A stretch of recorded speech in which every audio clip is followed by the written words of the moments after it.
Dede. Boleh Bahyu beri boleh. Okey.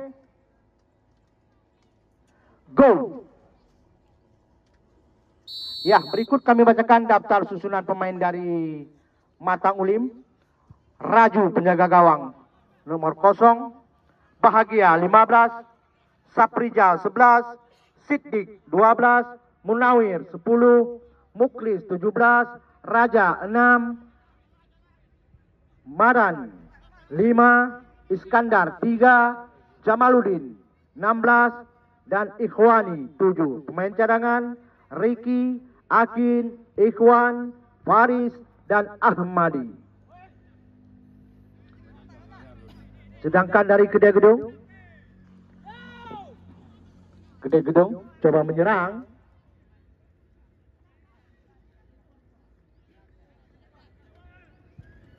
Satu umpan lambung. Apa dek? Kop heading apa dek? Tidak tepat sasaran.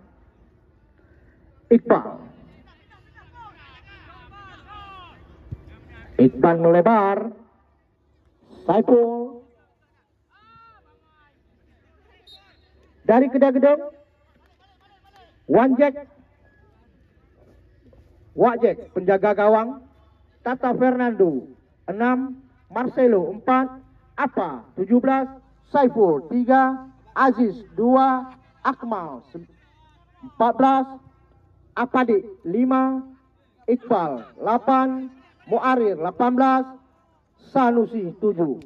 Pemain cadangan Ai, Daniel, Ricky, Fadil, Akil, Teja, Fahri, dan John. Dengan tim manajer Yulial Haris.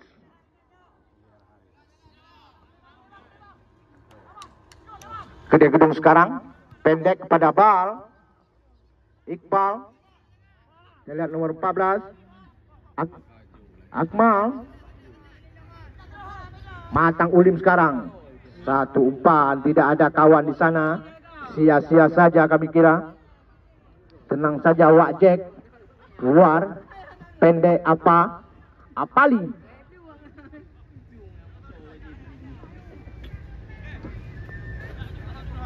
Bali Iqbal.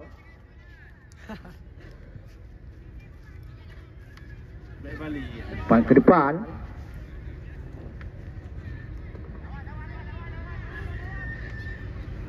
Masih Kedai Gedung. Lihat kaki Aziz tadi. Bali dapat dihalau. Matang Ulim. Lewat kaki nomor 7. Ikhwani.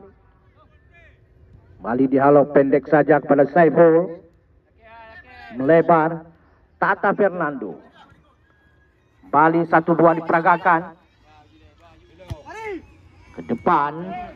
Jaidat. Muharir.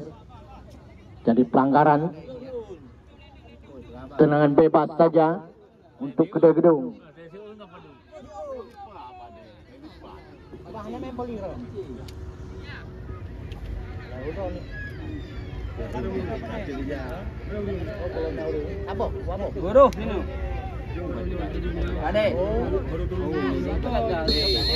Apa dek?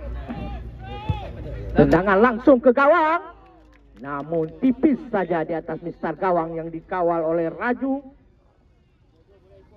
Belum berubah kedudukan. 0-0. Tendangan gawang saja.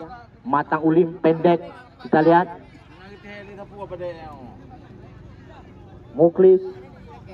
Muklis. Kop heading saja. Jamal. Satu umpan terobosan coba dikejar. Wak Jack cepat keluar dari sarangnya. Jamal. Lemparan ke dalam.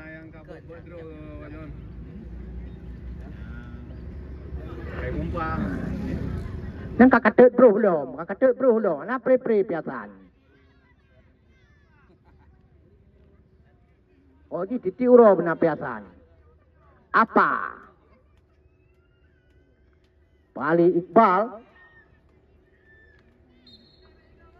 Dibuang saja tadi oleh pemain-pemain dari Matang Ulim, lemparan ke dalam. Iqbal lakukan. Kembali terjadi lemparan ke dalam.